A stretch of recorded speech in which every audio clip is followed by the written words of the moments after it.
Assalamualaikum warahmatullahi wabarakatuh. Pernahkah kalian mendengar kisah seorang perempuan yang rela dinikahi hanya demi menyelamatkan keluarganya dari lilitan utang?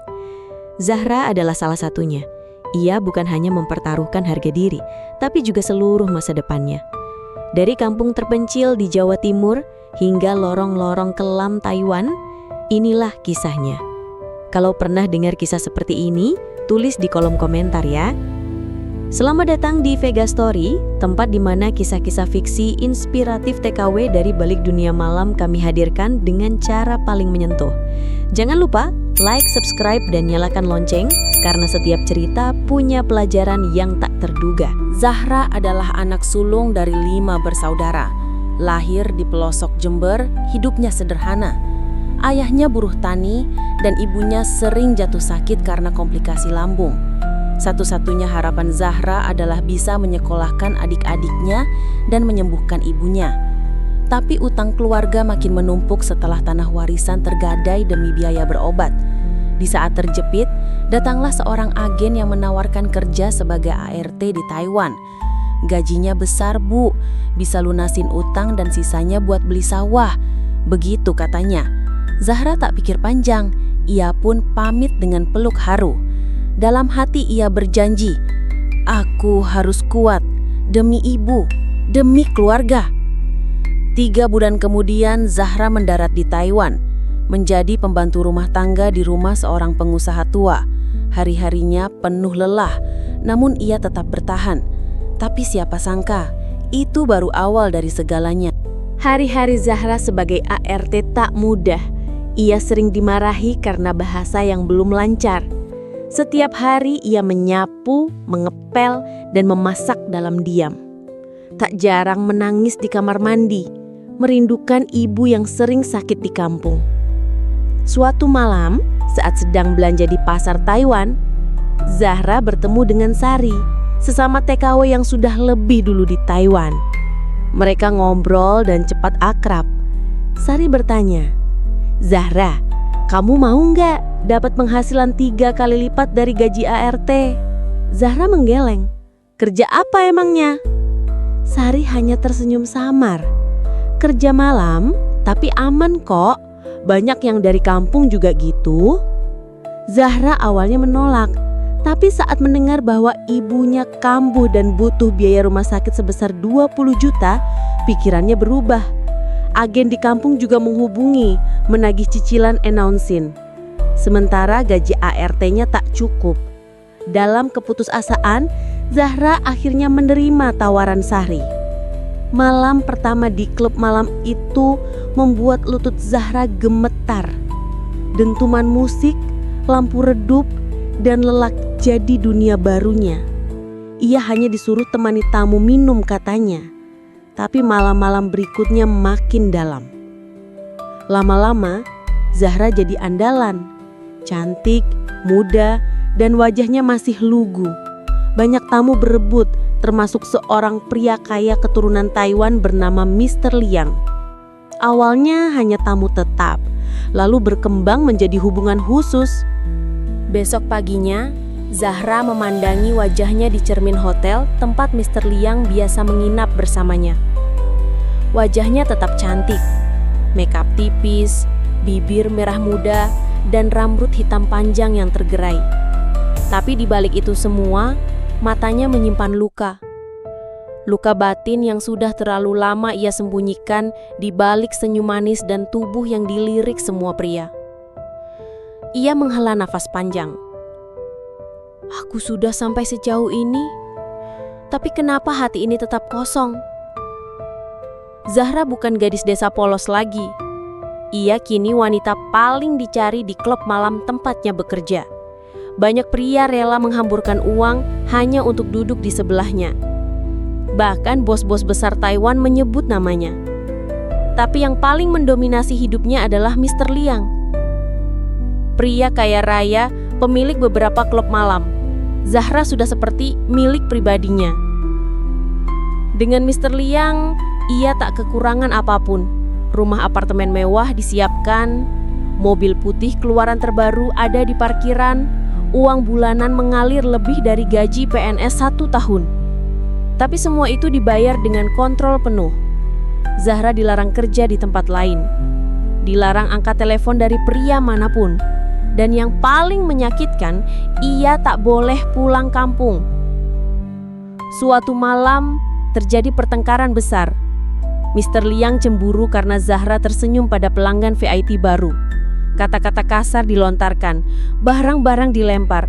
Zahra hanya diam lalu berkata lirih, "Aku bukan boneka. Aku kerja karena ingin bantu keluarga, tapi bukan begini caranya." Kalimat itu diucapkan Zahra dengan suara gemetar, tapi penuh ketegasan. Malam itu, ia berdiri di hadapan Mr. Liang yang terbakar cemburu dan marah. Di balik kilau emas dan kemewahan, Zahra sadar ia tak lagi punya dirinya sendiri. Setelah pertengkaran itu, Zahra tak pernah kembali ke klub malam. Ia mengurung diri di apartemen mewah pemberian Mr. Liang.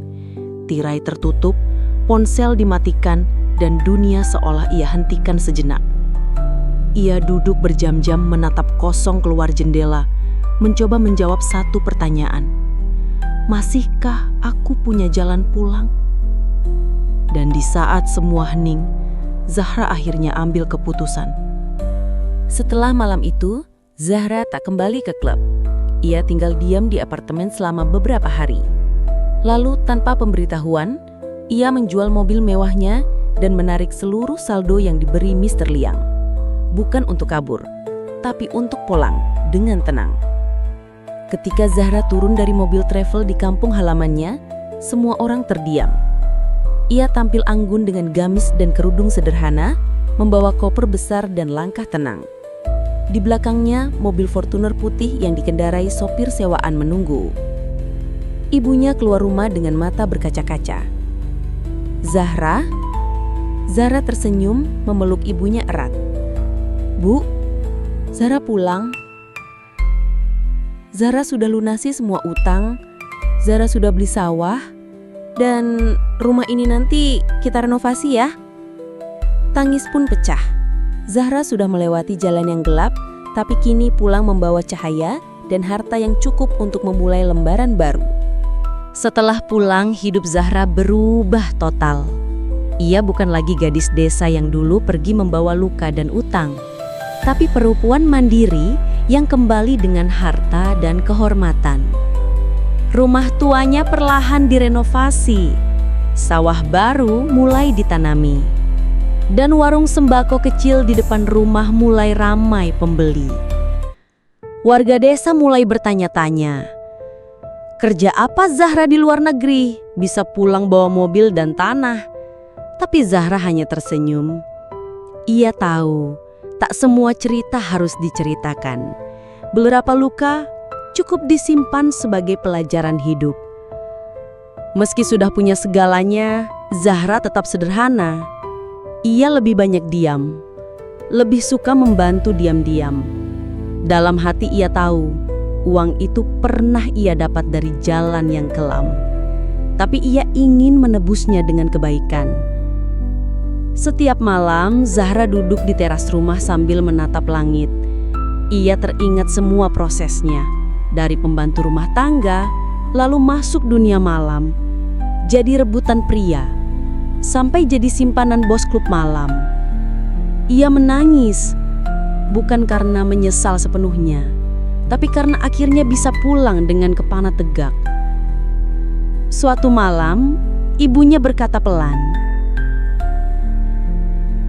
"Kamu sudah pulang, Nak, dan kamu masih jadi anak ibu. Itu cukup." Zahra mengangguk pelan, memeluk ibunya erat. Dalam hati ia berbisik, "Aku sudah jatuh terlalu jauh, Bu. Tapi sekarang aku ingin hidup lebih baik."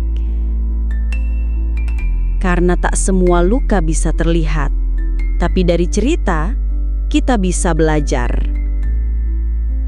Tapi di balik semua itu, jiwanya lelah. Ia bukan tak bersyukur, tapi Zahra tahu tak ada yang lebih mahal dari harga diri dan ketenangan hati.